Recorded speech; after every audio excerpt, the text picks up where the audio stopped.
It was a regular Tuesday night when I got a call from my buddy, Mike. He sounded panicked as hell on the other end, and I could tell something was seriously wrong. "Dude," he gasped, "you won't believe what's happening at the hospital." I could feel the tension in his voice, so I asked him to spill the beans.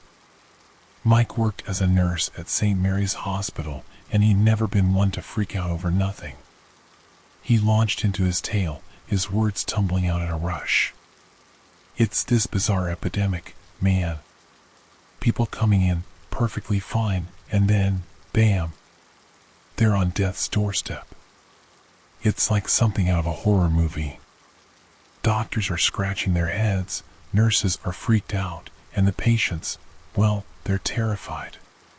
He went on to describe how they'd set up quarantine zones, and the whole place had that eerie, hush vibe like you see in disaster movies. Mike said they were wearing hazmat suits and masks like they were dealing with some contagious alien virus. "The scariest part," Mike continued, "is that no one knows how it spreads. It's not like the flu or anything we've seen before. People are just dropping like flies." He mentioned a young couple he'd been caring for. They came in with a fever, and within hours, they were on ventilators, fighting for their lives. It was heartbreaking, and you could hear the despair in Mike's voice. "I've never seen anything like it, man," he said. "It's like the hospital's hiding some deadly secret, and we're all caught up in this nightmare." I could tell Mike was shaken, and I wished there was something I could do to help. We talked late into the night, trying to make sense of the chaos and fear gripping St. Mary's. Little did we know, that was just the beginning of a truly unsettling saga that would keep us both on edge for weeks. The next few days were a roller coaster of emotions for Mike and the entire hospital staff. As he kept me updated, the situation only got worse. People were dying left and right, and the fear in his voice was palpable.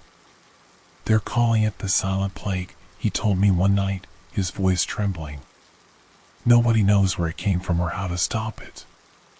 It's like the Grim Reaper's just walking through these halls, picking his victims at random."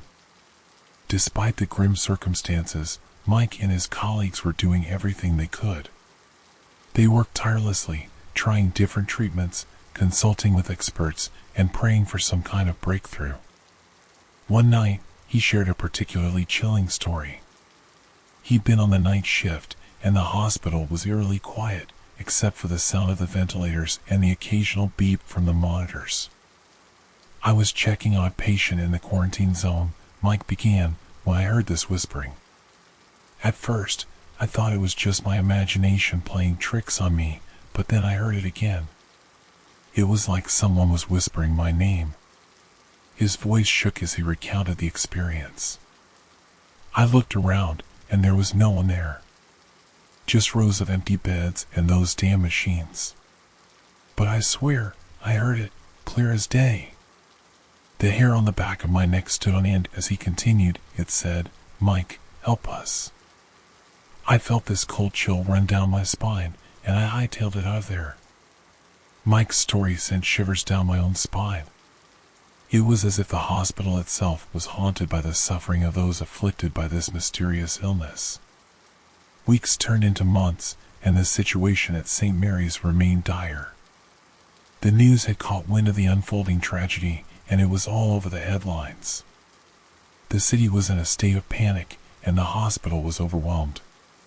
Then, one day, Mike called with news that brought a glimmer of hope. "They think they've found a treatment that's working," he said, his voice filled with relief. "It's not a cure, but at least it's something. Maybe, just maybe, we can beat this thing." The hospital began to slowly recover, and the whispers of despair faded away. But the scars of those terrifying months would remain with Mike and everyone who had been part of the silent plague. It was a time when the hospital became ground zero for a medical mystery that had gripped the entire city. And through it all, Mike had been our eyes and ears on the inside, facing the unknown with courage and determination, even when confronted with the inexplicable. As time passed, the hospital slowly returned to some semblance of normalcy, but the memories of those harrowing months still haunted Mike and the rest of the staff. The city had learned to live with the new reality, adopting strict precautions and protocols to prevent the spread of the silent plague. Mike's dedication to his job never wavered. He continued to care for patients, some of whom had survived the worst of the illness and were on the path to recovery. They were like beacons of hope amidst the darkness that had engulfed St. Mary's Hospital. One day, as things began to settle down, Mike was making his rounds when he noticed something unusual. It was a small memorial, tucked away in a corner of the hospital, honoring the lives lost to the silent plague. Pictures of the patients, candles, and heartfelt notes adorned the makeshift shrine. It was a poignant reminder of the human toll this mysterious epidemic had taken. As Mike stood there, a nurse he had become close to during those trying times approached him. She had lost her brother to the silent plague, and her eyes welled up with tears as she spoke. "This memorial," she said, her voice quivering, "it's a way for us to remember and honor those we couldn't save. We can't forget what happened here, Mike. We owe it to them to keep their memory alive." He nodded, his own eyes moist with tears, understanding the importance of such a tribute. Together, they lit a candle and placed it at the memorial, vowing to never forget the patients and the countless others who had been affected by the silent plague. In the years that followed, St. Mary's Hospital became a symbol of resilience and unity. It had weathered a storm like no other, and its staff had emerged as unsung heroes, facing the darkest of days with unwavering determination. The silent plague had left its mark, not just on the hospital, but on the entire city. It was a stark reminder of the fragility of life and the strength that could be found in the face of adversity.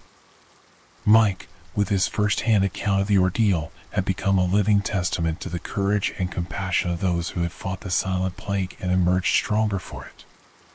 And so, the hospital's corridors, once filled with whispers of despair, now echoed with stories of survival, hope, and the indomitable human spirit that had conquered the darkest of times. The memory of the silent plague would forever serve as a haunting reminder of the power of unity and resilience in the face of the unknown. Story 2. I was working the night shift at Mercy General Hospital, and things were about to get weird. Now, I've heard my fair share of strange stories, but this one takes the cake. It all started when I was assigned to Ward C, the part of the hospital where they keep the patients with the really nasty infections.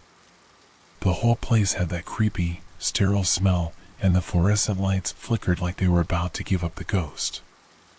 I was checking in on Mrs. Simmons, an elderly woman who'd been in a coma for weeks. But as I stood there, just about to adjust her floor, I heard it, a faint whisper. At first, I brushed it off, thinking it was just the wind outside or maybe a nurse talking down the hall. But then, it came again, clear as day. "Help me." I blinked, looked around, and saw nobody else in the room. Just me and Mrs. Simmons. I felt a shiver run down my spine, and I swear I could hear my heart pounding in my chest. I leaned in closer to Mrs. Simmons, thinking maybe she was coming out of her coma. But her eyes were still shut tight, and her monitors showed no change. It couldn't have been her. I moved on, checking in on other patients in the ward, and that's when I noticed it happening in other rooms too. Whispers, soft and desperate, like someone was trying to reach out from another world. One of the nurses, Lisa, had been working there for years. She was tough as nails and didn't buy into any of that supernatural mumbo-jumbo. But even she couldn't deny what we were all experiencing. We started comparing notes, and it turned out we'd all heard those eerie whispers at one point or another. The patients, they couldn't speak or move, and yet their voices echoed through the quiet, sterile halls. Lisa finally admitted it one night. "I heard it too," she said, her voice shaking a bit. "It's like the patients are trapped in their own bodies, trying to reach out to us." We didn't know what to make of it. Was it some kind of shared delusion? Or maybe something more sinister? The hospital staff were used to dealing with all sorts of strange things, but this was on a whole new level. As weeks turned into months, the whispers continued. It became a part of our nightly routine, something we dreaded but couldn't escape.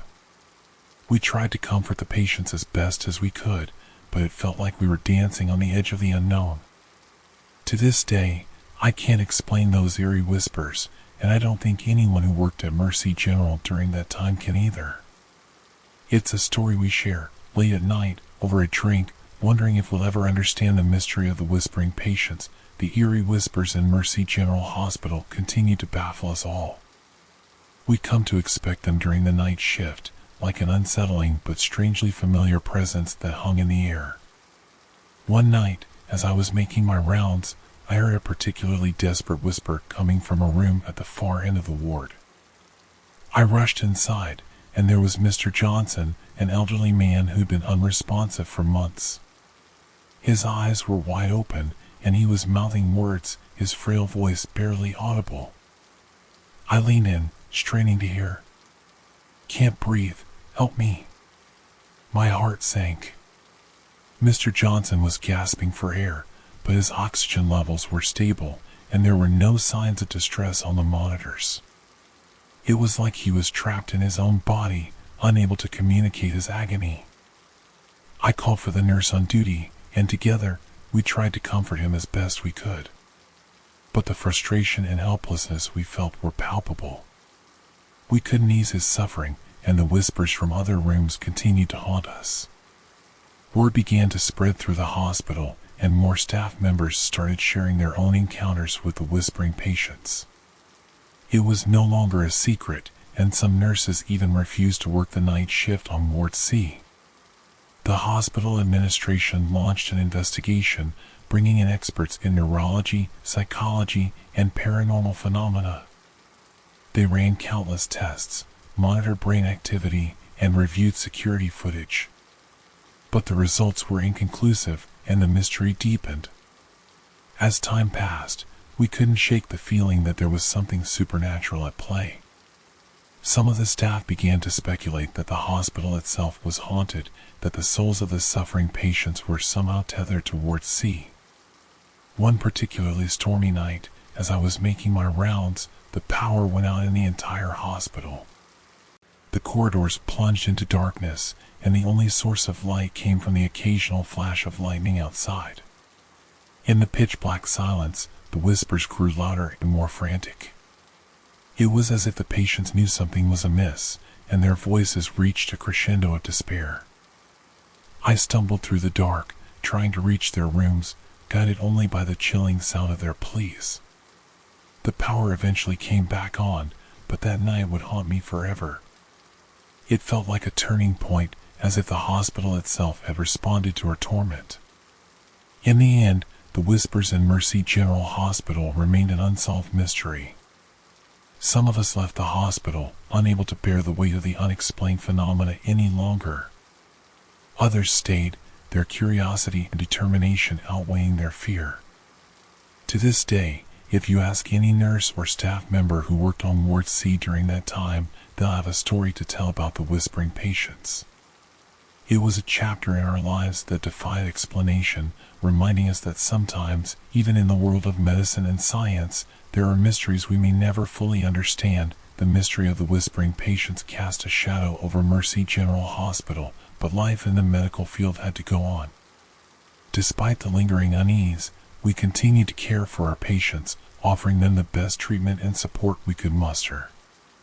Over time, we noticed a peculiar pattern with the whispering. It seemed to happen more frequently when a patient was at a critical juncture, teetering on the edge of life and death. The whispers were their last, desperate attempts to communicate with the living world. One night, as we gathered at the nurse's station, Lisa shared a story that sent shivers down our spines. She'd been with a patient named Sarah, a young woman whose condition had deteriorated rapidly. Sarah's family had already been notified, and it seemed like her time was running out. Lisa held Sarah's hand, providing what comfort she could, when suddenly, she heard the whispering again. "Tell them I love them," Sarah managed to say, her voice barely audible. Tears welled up in Lisa's eyes as she relayed the message to Sarah's family, who were waiting anxiously in the hallway. It was a heartbreaking moment, and it left us all with a mix of awe and sadness. As the weeks turned into months, our relationship with the whispering patients evolved. We began to see them not as mysterious entities, but as souls trapped in fragile bodies, desperately trying to connect with us. It became our mission to listen, to be their voice when they couldn't speak. We started a journal, documenting the whispered messages we heard from patients. Some were simple expressions of love, others were pleas for forgiveness, and a few were even cryptic messages that left us pondering their meaning. One message, in particular, stayed with me. It was from an elderly man named Mr. Williams. He'd been in a coma for a while, and his family had all but given up hope. Then, one night, he whispered, "Tell my granddaughter to keep playing the piano." It turns out his granddaughter had been learning the piano but had become discouraged after her grandfather's illness. When we relayed the message, she was moved to tears and returned to her music with renewed determination. It was as if Mr. Williams had given her a reason to keep going. Despite the unsettling nature of the whispers, we found solace in the fact that we could make a difference in the lives of these patients, even in their darkest moments. We couldn't explain the phenomenon, but we could provide comfort, closure, and a sense of connection to those who needed it most. As time passed, the whispers gradually faded away. Some patients recovered and left the hospital, while others succumbed to their illnesses. The ward that had once been a hub of eerie phenomena became a place of healing and closure. To this day, I can't explain the whispering patients, nor can anyone else who experienced those unsettling nights. It remains one of the most mysterious and emotional chapters in my career as a nurse, a reminder that sometimes the unexplained can touch our lives in profound and unexpected ways. Story 3. It all happened at Crestwood Regional Hospital, and believe me, it's as strange as it gets. So, there was this nurse, Linda, a veteran of the medical field with more than 2 decades of experience. She was the type of nurse who could handle anything, from irate patients to high-pressure emergencies, with a cool head and a reassuring smile. One night, during the graveyard shift, Linda was assigned to the pediatric ward. It was a quiet night, not too many patients, and the dimly lit hallways had that eerie hush that always gives me the creeps. Around 3 a.m., a pediatric patient named Emily started having breathing difficulties. Linda was on the spot, doing her thing, working quickly to stabilize the little girl. She called for a respiratory therapist to assist her, but by the time they arrived, Emily was looking much better. Linda, being the caring nurse she was, stayed with Emily to make sure she was okay. That's when things took a turn for the bizarre. The respiratory therapist went about their business, and Linda and Emily were alone in the room. But when the therapist returned, Linda was gone. No trace of her. It was as if she had vanished into thin air. The alarm was raised, and the entire hospital was thrown into chaos. We searched every inch of that pediatric ward, from the supply closets to the basement, but there was no sign of Linda. It was like she'd never been there. Emily, the patient, was confused and scared. She kept saying, "The nice nurse was here," and then she just disappeared.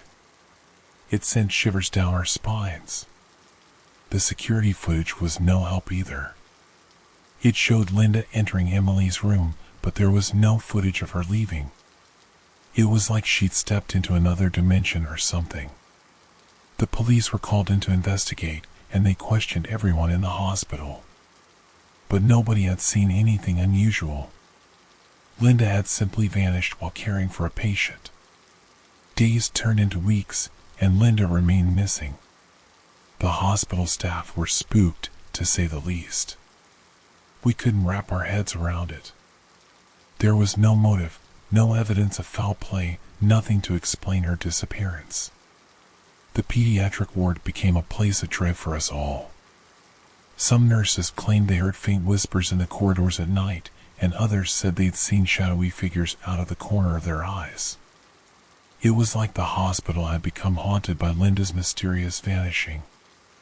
As time went on, Linda's case grew cold, and the hospital moved on, but we never forgot. The story of the vanishing nurse became a legend, a cautionary tale we told to new staff members as they joined Crestwood Regional Hospital.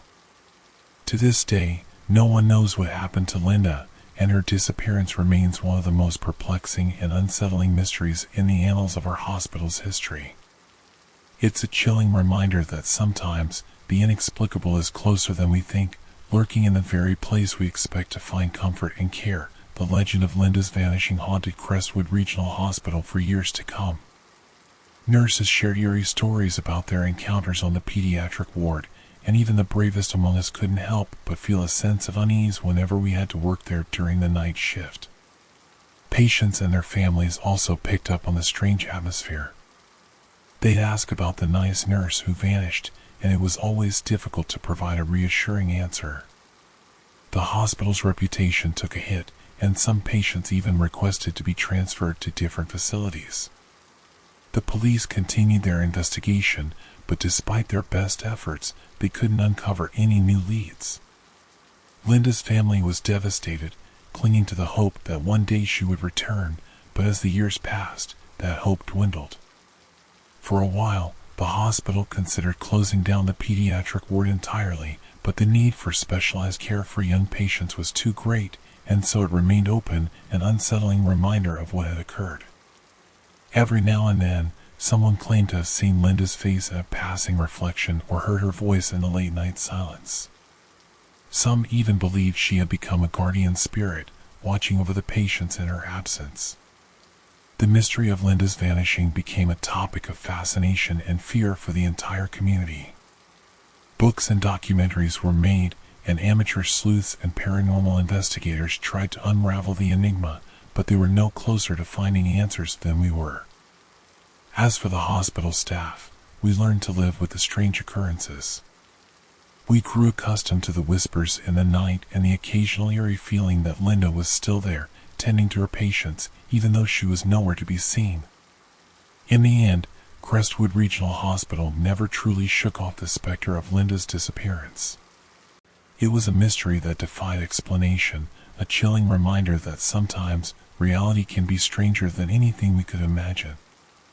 Linda's vanishing remained an unsolved enigma, a shadow that loomed over the hospital's halls, and a story we would pass down to the next generation of nurses as a cautionary tale of the unknown. Years passed, but the legend of Linda's vanishing nurse persisted, becoming an integral part of Crestwood Regional Hospital's lore. New nurses and staff members would arrive, wide-eyed and skeptical, only to find themselves drawn into the mystique of the hospital's most perplexing mystery.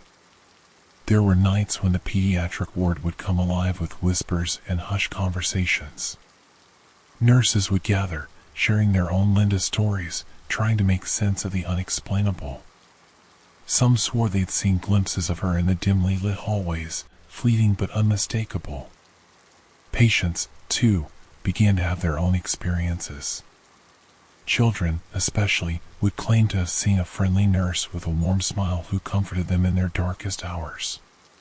Parents would listen to their stories with a mix of gratitude and unease, wondering if Linda's spirit still lingered, watching over the young souls in need. Over time, the hospital's administration embraced the legend rather than shying away from it. They installed a small memorial near the pediatric ward, featuring a plaque dedicated to Linda and a bench where staff and visitors could sit and reflect. It became a place of quiet contemplation and an acknowledgement of the enigmatic nurse who had left an indelible mark on the hospital's history. Local folklore and ghost stories swirled around Crestwood Regional Hospital. People from the surrounding community would tell tales of the vanishing nurse, attributing supernatural powers to her, suggesting that she had transcended the boundaries of the living world. For Linda's family, the passage of time never dulled the ache of her absence. They held an annual memorial service at the hospital, attended by staff, patients, and curious visitors who wanted to pay their respects or, perhaps, catch a glimpse of the mysterious nurse's spirit. As the years went by, the hospital itself began to change. New buildings were constructed, and old ones were renovated. The pediatric ward, which had once been a place of eerie legends, evolved into a state-of-the-art facility offering top-notch care to young patients in a bright and welcoming environment. Despite the hospital's transformation, Linda's story endured, passed down through generations of hospital staff. It was a story that reminded us of the strange and unexplained forces that sometimes weave their way into our lives, leaving behind a sense of wonder, mystery, and a lingering touch of the unknown. And so, Crestwood Regional Hospital continued to thrive, its halls echoing with the whispers of the past, a testament to the enduring power of a nurse who had vanished without a trace, leaving behind a legacy of questions and wonder. Story 4. It was a typical night shift for Nurse Jenny at Memorial Medical Center. She'd worked there for years, and she'd seen her fair share of strange things, but nothing could have prepared her for what awaited her that fateful night. As Jenny made her rounds through the dimly lit hallways, checking on patients and ensuring everything was in order, she noticed something odd in room 307. The room had been empty for days due to renovations, but the door was slightly ajar, and there was a faint, flickering light inside. Curiosity got the better of her, and she pushed the door open cautiously. To her astonishment, she found the room fully furnished, as if it had never been under construction. The flickering light came from an antique lamp that sat on a bedside table. Jenny felt a chill run down her spine as she stepped further into the room. She knew this couldn't be right. She'd seen the room stripped down to its bare bones just hours earlier during her shift. It should have been impossible for it to look like this. Just as she was about to retreat from the room, she heard a soft, mournful whisper, "Help me." Startled, Jenny scanned the room but saw no one. The whisper came again, more desperate this time. "Please, help me." The voice seemed to emanate from the corner of the room where an old-fashioned rocking chair sat, swaying back and forth on its own. Jenny's heart raced, and she took a step back, realizing that she was dealing with something far beyond her understanding. Summoning her courage, she asked, "Who are you? What do you need?" The rocking chair stopped moving, and the room fell into an eerie silence. Just when Jenny was about to leave, the room suddenly plunged into darkness. The antique lamp went out, and the air grew frigid. As she fumbled for her flashlight, Jenny heard the voice again, closer now, right behind her. "I'm trapped here, can't find my way." Whipping around, Jenny shone her flashlight into the darkness, revealing a pale, ethereal figure standing just inches away. It was a young woman, her eyes filled with sorrow. Jenny's heart pounded in her chest as she realized she was face to face with a ghost. The woman's presence was palpable, her pain almost unbearable. Summoning every ounce of bravery, Jenny asked, "How can I help you find your way?" The ghostly figure pointed toward the window, and with that, the room suddenly returned to its original state, stripped bare by the ongoing renovations. Jenny quickly exited the room and ran to the window. She saw a small, overgrown cemetery tucked away behind the hospital. It was a forgotten burial ground, hidden from view, where the hospital had expanded over the years. As dawn broke, Jenny, guided by the ghostly apparition, unearthed an old, withered tombstone beneath a thicket of weeds. It bore the name of the young woman who had appeared to her, Emily Wells, who had died tragically in a fire at the hospital decades ago. With tears in her eyes, Jenny whispered a prayer for Emily and vowed to ensure her story was remembered. From that day forward, she was never alone during her night shifts at Memorial Medical Center, for Emily's spirit had found her way, and together, they ensured no one would ever forget the haunting tale of room 307. Jenny's connection with the spirit of Emily Wells grew stronger with each passing night. She couldn't shake the feeling that she had become Emily's conduit to the living world, and she was determined to help her find peace. Emily's appearances became more frequent, and she often manifested as a soft, shimmering light that danced in the hospital's corridors. Jenny would follow the ethereal glow, knowing it was Emily guiding her to the places she needed to visit. One night, Emily led Jenny to the hospital's archives. With her guidance, Jenny uncovered old records and newspaper clippings that told the tragic story of Emily's death. It was a chilling account of a fire that had swept through the hospital in the 1940s, claiming several lives, including Emily's. Jenny couldn't help but feel a deep sadness for Emily, who had been trapped in the hospital's liminal space for decades. She made it her mission to learn more about Emily's life and the circumstances of her untimely death. Through her research, Jenny discovered that Emily had been a nurse at the hospital, known for her compassion and dedication to her patients. She had perished while trying to rescue a patient from the flames. It was a heroic act that had left her spirit bound to the hospital, unable to move on. Jenny knew she had to help Emily find closure. With the support of the hospital's administration, they organized a memorial service for Emily, inviting her surviving family members who had been unaware of her heroic sacrifice. During the emotional ceremony, Emily's family members, now elderly, were finally able to say their goodbyes and express their gratitude for her bravery. It was a moment of closure that brought tears to everyone's eyes, including Jenny's. As the final notes of the memorial services hymn echoed through the hospital's chapel, something remarkable happened. Emily's shimmering presence, which had always been a comforting presence to Jenny, began to fade. Jenny watched in awe as Emily's spirit gradually dissipated, a serene smile on her face. It was as if a weight had been lifted from her soul, and she was finally free to move on to the afterlife. With Emily's departure, the haunting of Memorial Medical Center came to an end. The hospital's hallways, once filled with ghostly whispers and mysterious apparitions, returned to a sense of calm and normalcy. Jenny continued her work at the hospital, forever changed by her encounter with the spirit of Emily Wells. She knew that she had played a crucial role in helping Emily find peace, and their bond remained a poignant memory that she carried with her throughout her career.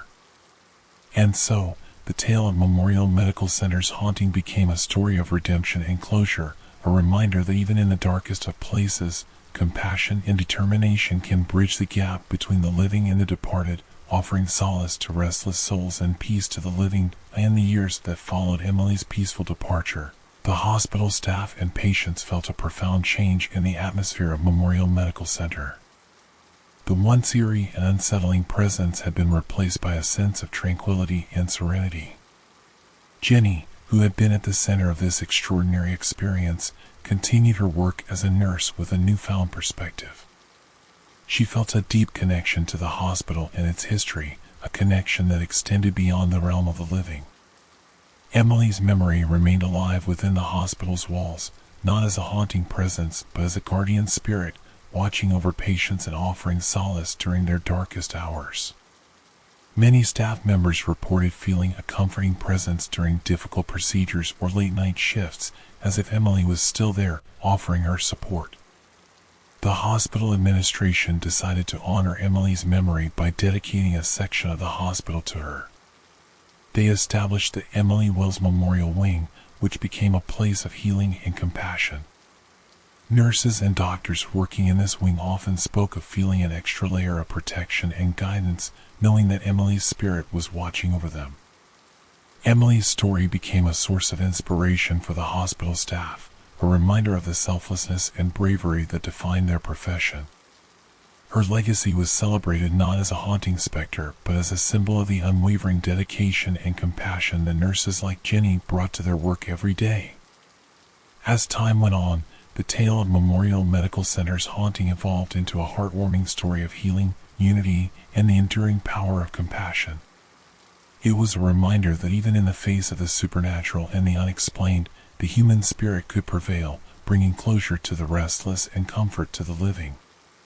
And so, the hospital, once known for its haunting, became a place where the living and the departed coexisted in harmony, where the memory of Emily Wells continued to inspire acts of kindness and compassion, and where the story of the nurse who faced the supernatural with bravery and empathy remained a cherished part of its history.